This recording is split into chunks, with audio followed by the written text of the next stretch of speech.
Hello. Good morning, afternoon, or evening, or whenever you're watching this. If it's Tomorrow. on replay, tomorrow and next week. So we're very excited to start a new discussion this week. We are starting one all about relationships. On the week of our, Our 10th anniversary is this week, you guys. Hey, we did it. So very exciting. We didn't even plan that. We thought, hey, we haven't talked about relationships. And then just this morning, as we were sitting down, we were like, hey. So God's funny. He just gives us stuff to do. And then we realize why he says stuff. So this week, we're going to talk about the way heart disease and really any major medical thing, any health issue affects your relationship and your marriage. And because I say relationship or marriage because it does affect all our relationships. But this week, we're going to specifically be talking about our marriage relationships or partnerships, things like that. So I'm excited about that because that's definitely something that we can speak into for sure. And for all kinds of reasons. So that's something that we're going to do this week. So first things first, though. I want to make sure that you're aware of a link in the description. There's going to be a link for the text that we're using for this discussion this week, and that is in the YouVersion Bible app or at Bible.com. So if you click that link in the description, it's going to take you to, if you're on desktop, to Bible.com, or it's going to take you to the YouVersion Bible app on mobile, so you can download the app if you haven't already. Either way, it's going to take you directly to the study that we're using for this discussion this week, and you can follow along with us. Yeah, and if you are new to our broadcast and you don't know us, my name is Javie. This is my wife. I'm Jessica. And we are with the Underdog Ninja Foundation. And here at Underdog Ninja Foundation, we stand on three things. That's faith, character, and action. And we start every Tuesday through Saturday mornings with these discussions, focusing on our faith, but also focusing on it in a way that affects us, those of us that are fighting heart disease or trying to prevent heart disease, and how it affects us on our day-to-day, the day-to-day things, the things that are coming against us. It does affect us physically. So what does God have to say about it? So we have these discussions on these mornings, and we do this live with you. We don't really read ahead. We read the summary so we make sure it matches, but really, we're doing this live with you, and we're doing alongside you. And a quick apology for him. He's still getting over being sick. Yeah, but he's so much better. And I could actually speak a little bit. He can have a discussion with us in our discussion. So that's exciting. Yeah, last week, I thought towards the end of the week, I was making a recovery, and then the over the weekend it made a comeback, and boy, it knocked me. You got hit with a sinus infection this time. Boy, yeah. It's just like a never-ending thing. So that's the thing is, look, it's not just heart disease. I mean, easily these types of things can affect your relationship. Just dealing with health issues, especially when you're dealing with mental health issues and emotional health issues, because and that usually comes from something as big as heart disease or cancer or any kind of diagnosis where all of a sudden you're dealing with something that means a lot. It's not like I have a cold or I have a virus or the flu. Like I'm going to have to deal with some serious major health issues, and that starts to affect who we are, what we do, how we talk, how we interact with people, our relationships. So anything like that will affect our relationships. But even, when you get sick, you've been pretty down for, gosh, this taking you out for over a week, over a week, about 10 days. Yeah. Exactly. About 10 days. And the thing is that even during those types of things, when you're battling your health, you get grumpy or you get tired or you feel guilty. I feel guilty a lot when I'm sick. Like I can't, focus or I can't contribute to the house. I can't do the things I normally would do. But think about that. That's just when you have like a virus. When you have heart disease, that magnifies everything. Yes. I really can't do the things I used to do. I can't provide for my family like I used to, like a lot of guys and women go through that. I can't be the mom or the dad I want to be. I can't, a lot of people go through, we're going to talk a lot about stuff with marriage this week. So there's a lot of things, a lot of roles, a lot of duties, a lot of obligations, a lot of things that happen in a marriage that we don't feel like we can do the same anymore or at all. And then we don't communicate about it. So that's something that we really want to hit this week. We're excited about it. Yep. You ready? You got something else? In my throat. No, go ahead. Okay. let's jump into it, you guys. Okay, so this topic today for our restoring, marriage restoration or working on our marriages during and dealing with heart disease. Today's show people you care. Okay. Sorry, I'm trying to make my computer do what I want. Okay. So show people you care. John Maxwell, leadership expert, states, people do not care how much you know until they know how much you care. So in other words, before you attempt to direct, you must connect.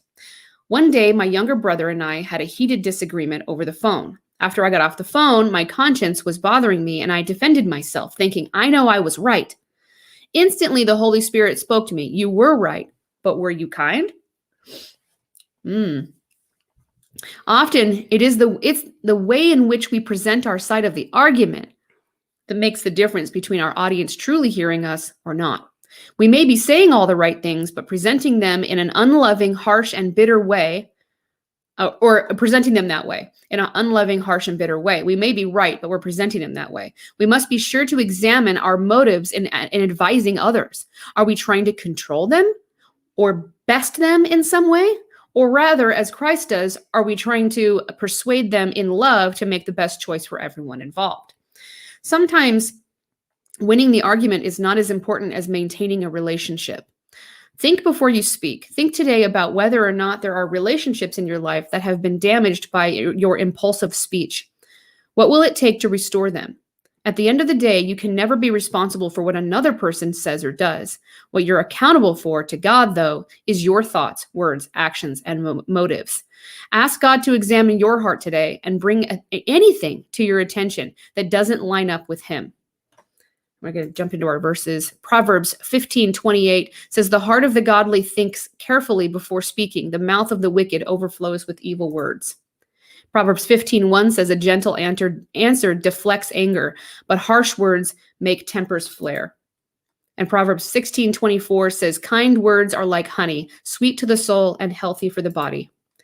So this is absolutely right. I mean, one of the things that runs our marriage, just runs it. Oh, excuse me. Let's say good morning to Monica. Good morning, Monica. Good morning. Happy Tuesday. Yes, we had a great weekend. And yes, people are starting to feel better in our house. So that's exciting. One of the things that runs our marriage is our knowledge of each other's intentions or motives is a good word. We've talked about this before, but this is definitely the week to be talking about this because here's the thing. There's a lot of things in our marriage and when it comes to heart disease and just the journey of health that we've wanted to talk about with marriages, but we never kind of dove in as deep as we wanted to because it wasn't really about that week. This is the week, so I'm excited. So one of the things that runs our marriage is our intentions. So what I mean by that is I know what his intentions or his motives are with me. You trying to avoid a sneeze? You're like, I'm trying real hard. And he knows mine. So even if I was to say something, it doesn't mean that we just walk all over that and take advantage. But even if I was to say something or he was to say something that could be taken wrong. And we actually do this sometimes. There's things where I'm like, he goes, why did you say that? And I'm like, I don't know. Words come out of my mouth. Like I don't feel good right now. Like, and he does the same thing. And we'll all the time, like come to each other, apologize, say, I'm just saying things, you know how I really feel. Not at each other, more about like a situation we're dealing with or opinion on something, or we didn't feel like the other person was listening to what we were saying, or gosh, I don't feel like you heard me. Like, it's not like our opinion of each other or our relationship really like at the core, we don't really have any issues with that. It's just more like, communication issues. So like when we're trying to communicate an issue about something we're dealing with, work related, kids related, whatever, and we're not at our best, we know our intentions are what they are. Our motives with each other are good. Our intentions are pure and loving and compassionate. And we always put each other first. I always put him first. He always puts me first. And then we don't have to worry about trying to look out for ourselves. And that's a huge piece of why we're so successful in our marriage is, I believe, because I've been through the opposite and so has he. In previous marriages, we know what doesn't work. That's for sure, because we've done it all and we've been through it all. But that's why this works so much, is because we really look out for the other person first, but both of us do it. So it doesn't feel like you never get to that resentment piece where you're like, well, I'm looking out for you, but no one's looking out for me. Like, so you have to start looking out for yourself, and you start getting selfish, and you start trying to figure out how to self-preserve and things. Like self-preservation is it's a poison to a marriage, hang on one second. So sorry, now you want to say something, but I just want to finish my thought because I'll forget it. But that intention of, just what we truly feel for each other, knowing that whatever we're saying, we're just humans. And that's what I was trying to get to, is that giving each other grace to just be a human being. And maybe your words don't come out right. Maybe giving each other grace that just you don't feel good, but knowing that they're not really trying to hurt you. So I know that when we always look out for each other, I know you're not trying to hurt my feelings. You're not trying to like overtake me or control me or any of that stuff. Like, you're just a human being and don't feel good, Well, what about those that are fighting heart disease? What if after maybe you've had a heart attack or some sort of heart event, and you hadn't, a lot of us that have had these events, these are pretty traumatic to yourself, they're traumatic to the family. Yeah. A lot of different things. And so that's where the divide happens in the relationship, because the individual that is battling for their life, when you're battling for your life, your body releases this hormone, we've talked about this fight or flight type hormone. Right. And you just start thinking in a way, and you have a pattern that starts thinking in a way of self-preservation. And what do I need to do to preserve my life or to survive this? That's one way people react. And so they go home with that same mindset, especially in the beginning. Look, I need to do whatever I need to do. Yeah. But your partner may not be, they didn't go through that possibly. Yes, you went through you maybe had to go get a stent, or you maybe had a heart attack, and it was shocking to them, but they didn't engage that fight or flight sense. Yeah, right? they didn't go through that emotional process. Right. Yeah. And they're on a different plane. You're playing a whole new game, right? And so there becomes conflict there because you guys aren't seeing eye to eye. You need to do something dramatic. You need to change things. You need to do things. And there's going to be conflict in the home. You're willing to change, for example, you're willing to change everything in your house, and the family around you or your spouse, they're not totally on board. And then what do you feel? How do you feel? You feel like then why am I here? Not supported. You feel abandoned. You right. feel then do you is this really going to be over? Because do I even have a chance? You start thinking about all this stuff, and there's the wedge, there's the divide, and it grows. When it's not addressed, it will grow. And then there's some cases where the fright takes over. You're so frightened, you shut down and you stop talking. Yeah. You figure, I don't want to talk about this. I don't want to deal with it. I just want to move on with whatever life I have left. And you're dealing with, well, who am I anymore? Can I do all this stuff? All these emotional things, but you're not saying a word. And your partner wants to help you. Your partner wants to speak to you, but you're completely shut down. How many? I can't tell you how many people we've spoken to, couples, where they've told us their spouse, their partner, isn't the same person anymore. They don't talk to us. They don't talk to me. They, they avoid the conversation. They are angry. All these things are the beginning stages of the decay of the relationship. Those are the things that will go. They're like this cancer into the relationship. And divorce after heart disease is pretty prevalent. I mean, we've seen this time and time again when we're talking to people out there in the heart disease community, when we're coaching people. I mean, it gets into your relationship in ways, in places you don't even realize, you don't expect. Different aspects of your marriage are affected in ways that you don't even expect. I mean, anywhere from parenting to money, to health concerns, like now in fear that has to go with the health concern, loss, anxiety, sex, traveling, traveling has to do with like, well, what are we going to eat? Like, so your nutrition, your fitness, scheduling. I mean, just communication for sure. There's just all of these crazy places that'll seep in and you don't even realize that it's affected you as a person. What about this today is talking about, this study is really focusing today on try to not worry about so much about being right, but worry about being kind, because you can have some things you want to say, but are you being understanding? Are you being, especially in this case, are you being understanding? Because look, I think we all need to stop thinking that one person in the relationship is fighting heart disease. Yeah. First of all, exactly. Right. Let's just exactly where I think I was going. Level the playing field. Yeah. Because I'm fighting heart disease just as much as he is, even though I'm not physically fighting it. And so many people would argue with that. But here's the thing. If you're in a supportive relationship where you are a team, that's what you signed up to be. Remember, right. For better or for worse, and sickness and in health, all that stuff that we say when we're saying our vows means something. So that's something that I'm here to support him, not good job.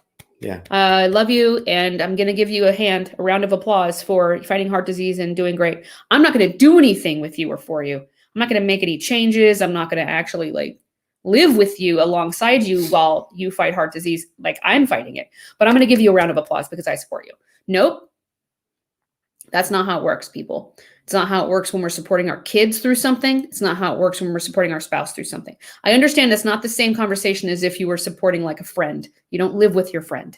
Okay. But when you live in this environment, when you're living life with these people, they cannot do the things they need to do without not just your words being supportive, but your actions being supportive. So this talking about being right or wrong or whatever, but showing you care. One of the number one things that gets us through all our hard times is that we're on the same page when it comes to the way we live our life around fighting heart disease. So we eat the same way. We work out together. Like we are there together. He doesn't ever have to do any of this alone. Ever. I refuse to let him fight something as big as heart disease by himself when he has me. Why does he have me? If anything, if I'm not going to help him fight the hardest thing he's ever had to overcome. What? I'm sorry. That's just, to me, there's a lot of, I think, and for you that are fighting heart disease personally, there's a lot that goes on with a person when they can't, and I don't say won't, I'm going to say can't, because I think we all would show up for our spouses the way we should if we felt like we could. And I think these people that aren't showing up for their spouses, again, we're assuming it's a healthy marriage, not an abusive marriage. I'm not talking about that. Let's say it's a regular, healthy marriage. You guys get along and everything's good and you're a normal, responsible adult. The people who don't show up for their spouses in times like this, there's a couple of things going on. Your spouse gets heart disease, has a heart attack, and goes through this very traumatic thing. You're so afraid to do anything, you lock down and you're paralyzed. And you just don't know what to do or say. You don't understand how to respond at all. And so because you're so afraid to lose this person that you shut down. It's too traumatic. You just don't know what to do. So you don't do anything. And you just hopefully just don't lose them, right? You just shut down emotionally. So keep in mind, this spouse of yours may be just shutting down because they're also dealing with the trauma of this, not just you. And that's where we need to think about caring. Not just the person that's supporting the person, but the person that's fighting heart disease needs to realize that that person's also fighting heart disease. They just went through I don't know if I'll ever see my spouse again, and I'm out of control over it. The other thing that might be happening is that they can't make the changes in their own life, like in their nutrition and their fitness. They're struggling with having to all of a sudden, before they were even ready, make changes in their life that they don't feel like they have a personal connection to. And that's a really tough thing to say out loud, to admit, is that it shouldn't take that. My personal connection is I don't want to lose him, so I'm willing to do whatever it takes to change my own habits to make sure he's supported. Not everybody can do that, and I know that. So keep in mind that sometimes people have to go through their own personal growth in order to make those changes. It should be, an added motivation that your spouse is going through something, but that's where you have to communicate and say, I'm trying. I want to do this for you. I know that you shouldn't have to do this alone. I have all my own issues. We all do. Okay. But this is what I mean. Think about all the communication that has to happen around this and showing that we care. I brought up this very complicated point or example for a reason, because so much miscommunication happens around situations like this. I feel abandoned. You don't care about my health. You're not willing to give up everything to help me. I have to do this alone now. Nobody wants to support me. You don't agree with my choices. You don't think it's important. Meanwhile, this person's just shut down, afraid of losing you, and just can't make their own changes because of their own limitations. They have nothing to do with you whatsoever. Right? So I've just seen this in different marriages where your miscommunication, your lack of communication is what's destroying it, not your decisions sometimes. Sometimes you just be very brutally honest and say, I'm trying, and this is very hard for me. And I really want to do this for you. And I believe that I need to, and I'm trying. And that would go a million miles further than just not doing it and not being able to communicate it. And the person thinks that the reason you're not doing it is because you don't care. Right. And that probably isn't the case. So that's when we need to know each other care. Show people you care. Maybe it's other ways that you make changes, things that you are capable of doing. You're showing that you care. You're talking about things, but you're slowly making those changes together. Sometimes that also makes the other person feel like, well, if they are struggling really hard with making those changes too, that you're both going to struggle together and you'll do it together. And you let each other be human beings with this new, very traumatic thing that hit your life that neither of you expected. And you need to give each other grace. But the idea here, the most important thing, is that you're on the same page. You're a team fighting heart disease, right? Not fighting heart disease in between of you. So again, when you're the person fighting the disease, you're hyper focused on what's happening to you. Are you going to be able to beat this? How are you going to be able? What does every little pain mean? What are all these different pains mean? Mm-hmm. Am I going to be able to provide? Am I going to be the same man, the same woman that I used to be? Will they find me attractive? Well, all the things that you had mentioned. Yeah. But we're thinking about ourselves, and we're not thinking about what our partner's gone through. And you're right when you said people argue with, that you're fighting heart disease too. And that's the problem. They will argue the point because the people that are fighting this disease, well, you didn't have this pain. You didn't have to do this. You. And you're starting to defend yourself rather than trying to see things their way. Mm-hmm. What did they see? See, what you don't realize is they had to witness you die. Or almost die. Yeah. They had to witness you getting chest compressions in your living room. Yep. Being wheeled off in a matter of seconds. See, when some of us are, when this happens, we're fortunate enough that we have some warning signs. Things aren't right. We maybe have some chest pain. The big mistake we make is we ignore it. And then we have the big heart attack. Or it happens quickly. Mm-hmm. And when it happens quickly, seconds matter. And you could be having a normal day. It doesn't have to be stressful. Sometimes it is. I mean, sometimes stress leads to a heart attack, but there have been times we're just sitting down relaxing and something will happen. Mm-hmm. And so they go from 0 to 100 in microseconds. Yeah. And the trauma that they've been through, what they saw, and then the worry, wondering if you're going to live. And look, if you had this event during 2020, they couldn't even be with you. Yeah. Oh. Okay? They had to wait for a phone call. And they sat by the phone and wondered. And the whole time they're sitting by the phone, they're going through all kinds of different scenarios in their head. So they've been through some trauma too. And in some cases, it's worse than yours. Because guess what? Yes, you had that chest pain. Yes, you were fighting for your life. But you had medical staff around you. You had people monitoring you. You had people caring for you. Yeah. And a lot of times people don't even remember what happened. It's so traumatic that you're like, I don't know. I just remember waking up and I had apparently gone through something. Where your spouse is like they going lose through consciousness and they just wake up and they've already had their procedure, and that's fine in their life. Okay. But the spouse had to go through all this stuff. Guess what? They didn't have a medical staff around them. They didn't have anybody supporting them. Mm-hmm. They had their thoughts. And that's it. Yep. And a phone. And sometimes that's a very lonely place. It's a very scary place. So we need to take time to see what they've gone through and allow that open discussion. Mm-hmm. And like what you were saying, if it's taking them some time to come around, okay, you do what you need to do for your own health.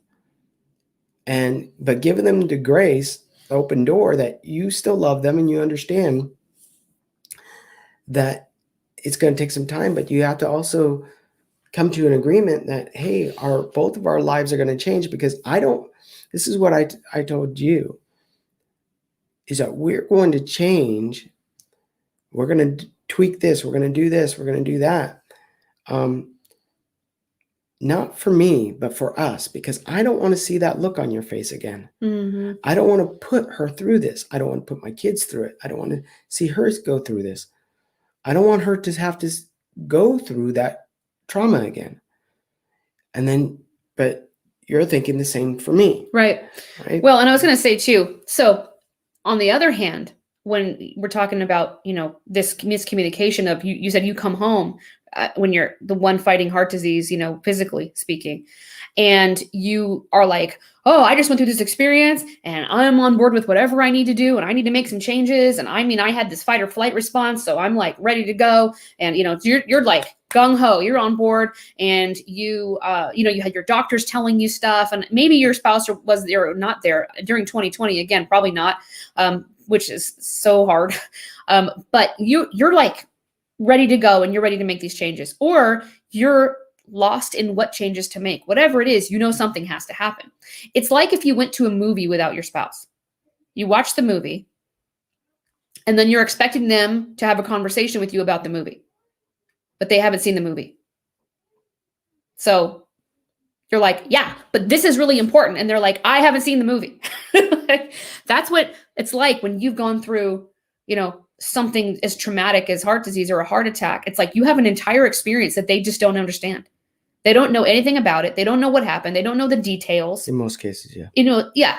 In most cases, I just mean what it's like to actually feel the things, what it's like to actually have the thoughts about your mortality, to fear for your own life, to be in fight or flight over your own life, to just sit there and wonder and be completely out of control over whether you can save yourself or not. Like all of that experience is when you go to a movie that's really engaging, you're having an entire experience with the characters, and then you're trying to explain what happened to the person. You can say the story, you can tell them the story of what happened in the movie, but they didn't experience the movie.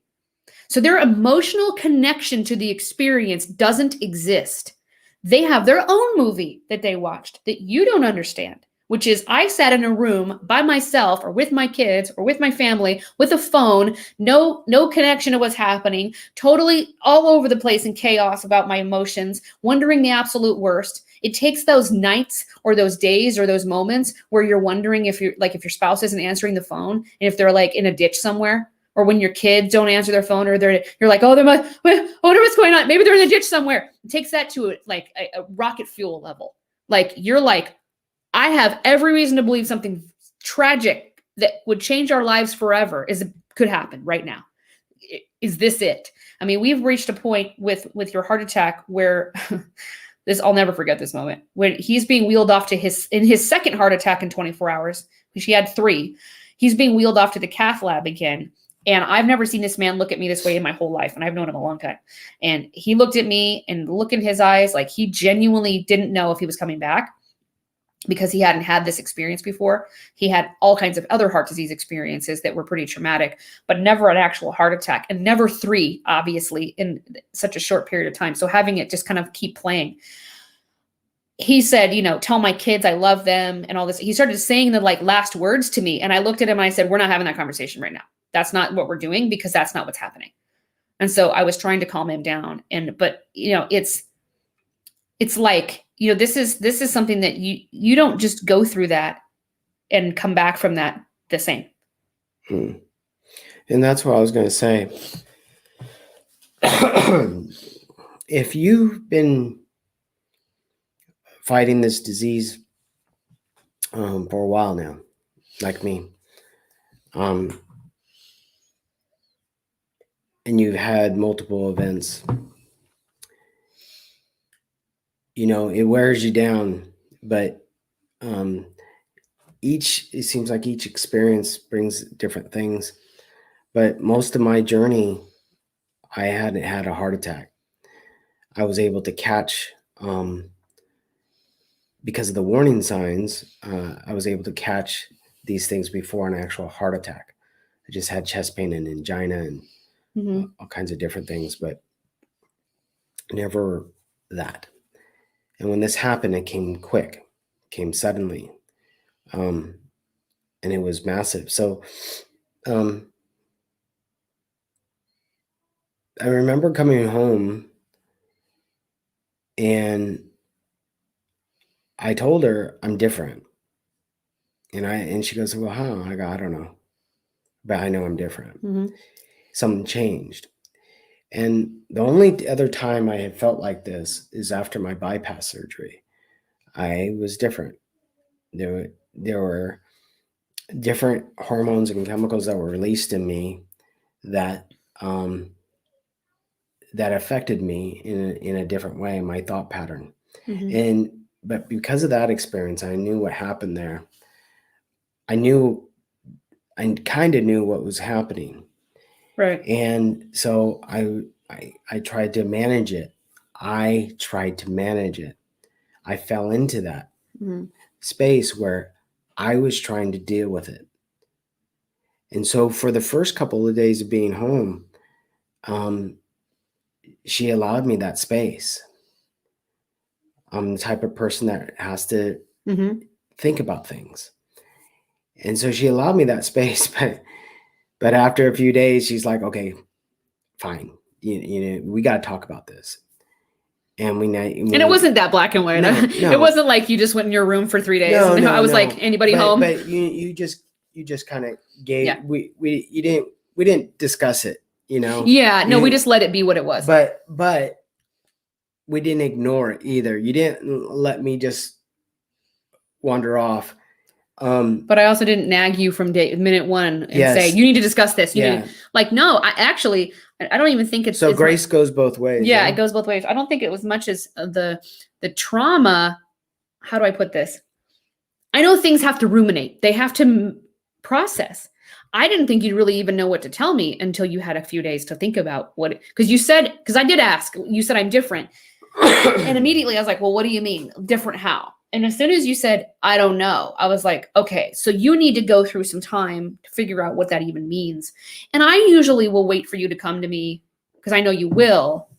That's the thing. Knowing he will come to me when it's time, then I can give them the space. So you have to have a structure in your marriage set up where you can care for each other, care about each other, give each other space, trusting that each other are going to be responsible with both sides of the conversation. So I don't feel like I have to chase him down. I don't. I know he's going to come to me when he's ready to talk about it. It was a few days, and I did say, hey, I wasn't like, I don't even remember being like, we need to talk about this, but I just asked you, hey, so have you discovered anything new? Has God said anything to you? Have you figured anything out? Just sort of asking, knowing that if he said no, then I would be like, okay, just checking in. Hey, is there anything that you feel like you can talk about now? It's that accountability piece in marriage. It's like, hey, I'm here. I haven't forgotten about you. I'm not going to let this go, but I'm also not going to push you. That's being kind. That's giving space for someone to process something that's very human. That whole being right, needing to be right instead of being kind thing. A lot of times in these traumatic situations, you're both right because you watch different movies.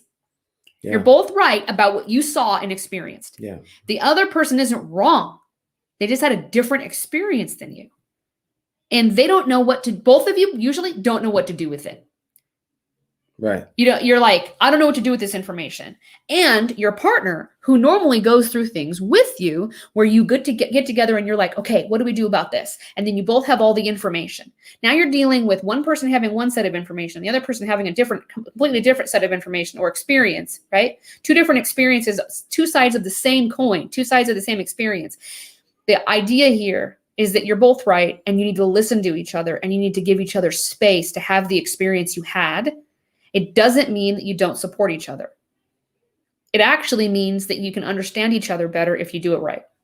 So being right isn't the problem.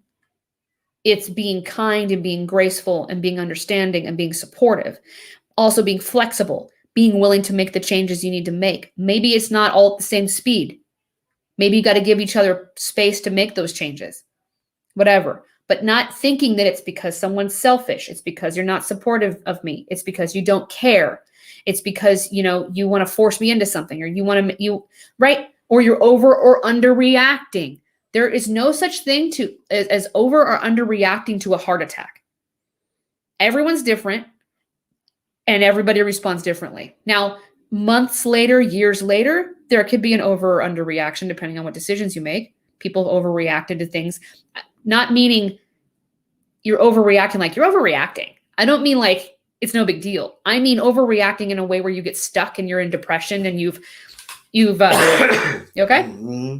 You've overreacted, meaning or underreacted, I guess in that case, even where you're not responding in a way that's productive and healthy to it. Mm-hmm. But in the beginning, I'm talking about in the beginning, whatever your response is, whatever your spouse's response is what it is. And it's normal and healthy. And that's it. There's nothing we can do to control our fight or flight response to something so traumatic. You just can't. It is what it is. And you have to be forgiving and graceful with each other for that. So this being right stuff, like when it comes to heart disease, like it's irrelevant. It's a moot point. It doesn't exist. There's no such thing as right or wrong. It is what it is. And you have to kind of get on the same page with each other and go, wow, this was crazy. Let me hear your side. Okay, what happened for you? Are you okay? Are you okay? Are we both okay? Can we move forward and figure out ways to make sure each other are okay? What do you need? Well, what do you need? Yeah. Look, right now, if you're in a relationship or any type of relationship, if you feel that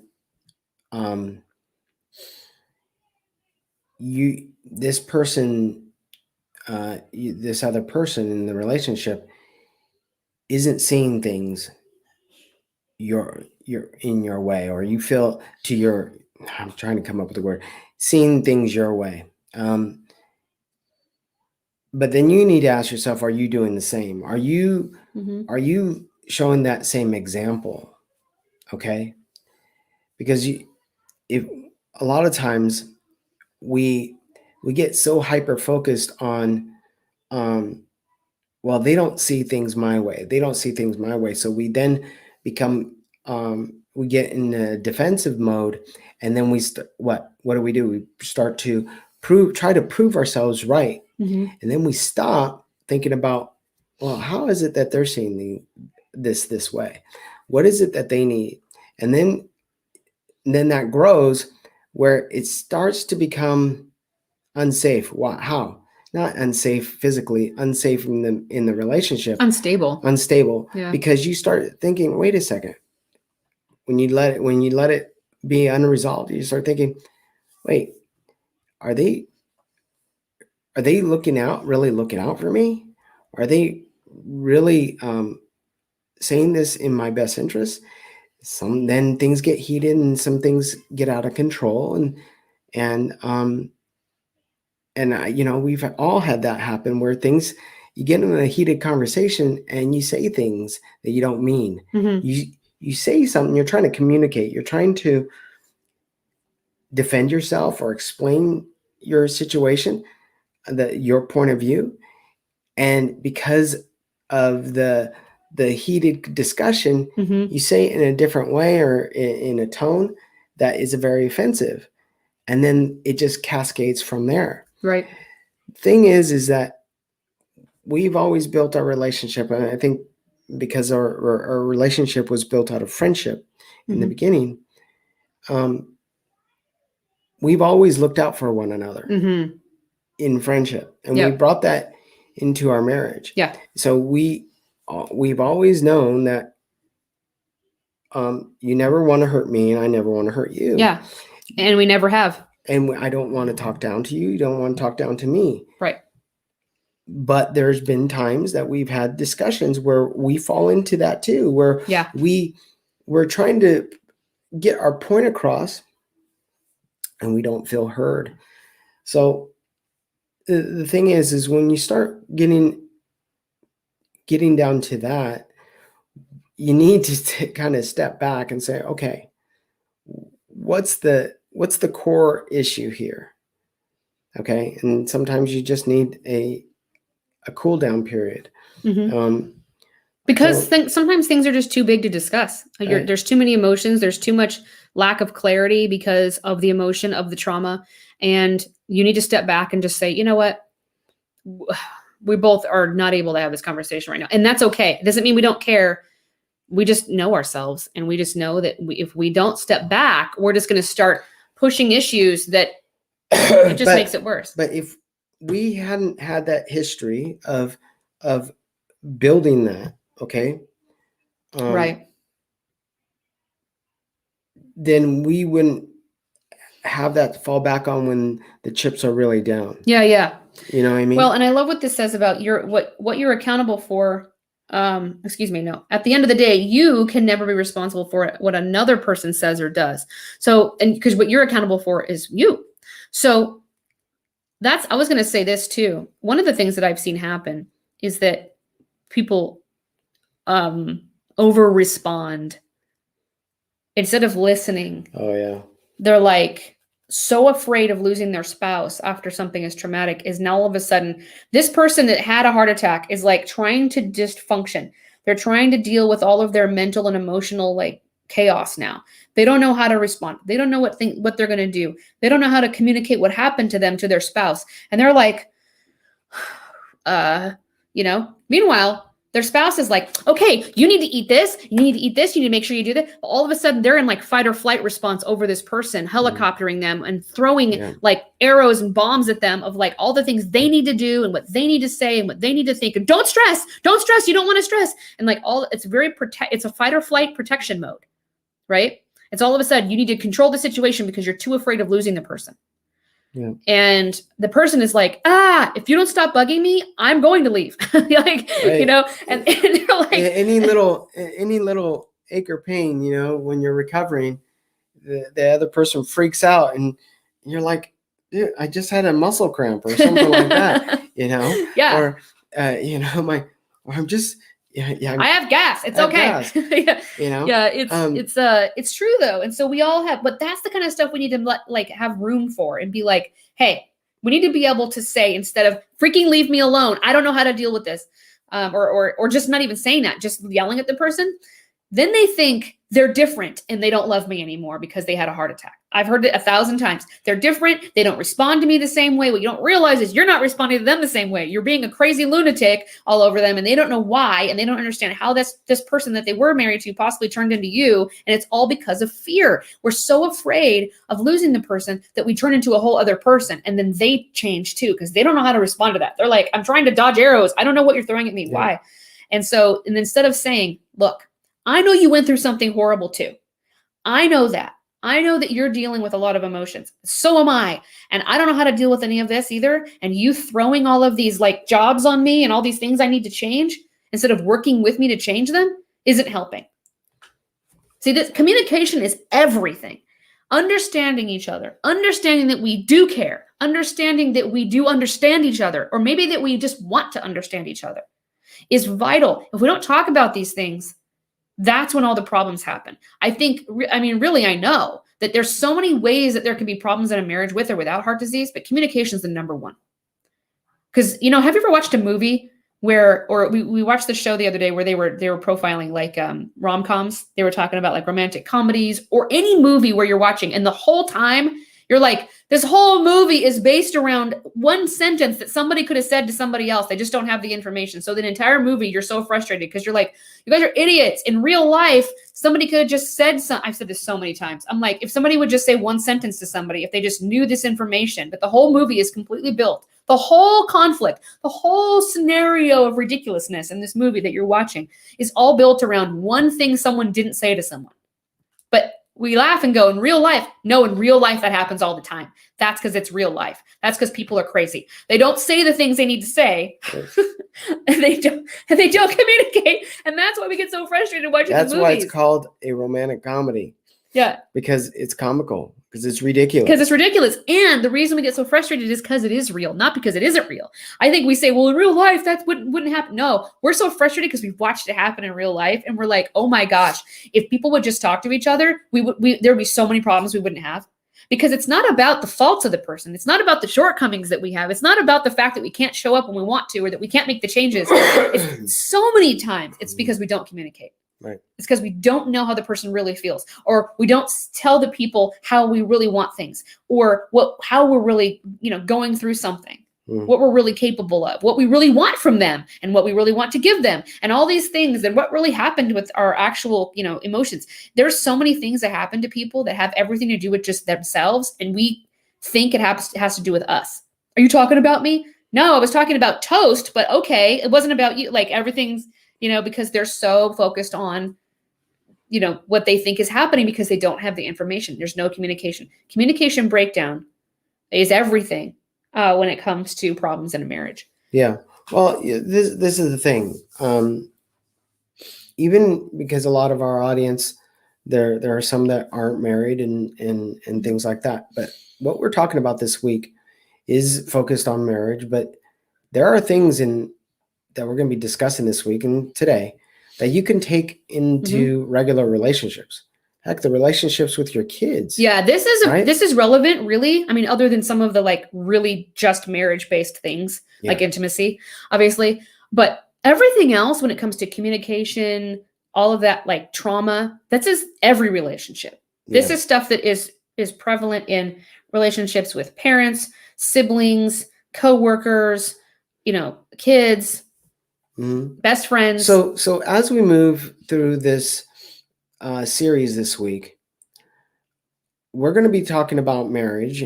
But if you aren't married, what I want you to be thinking about is trying to get those gems from this discussion this week on how you could apply it to your life and your relationships that you do have. How can you apply these techniques to the relationships that you do have? Yes, we'll be talking about marriage specific things, but a lot of these things we'll be discussing this week are going to be universal in relationships overall, right? And look, so why are we discussing this? Because look, God doesn't want broken relationships. He doesn't want the broken family. He doesn't. Nope. He wants you to have the supportive environment. He wants you to have people around you, whether it's in marriage or friendships or whatever.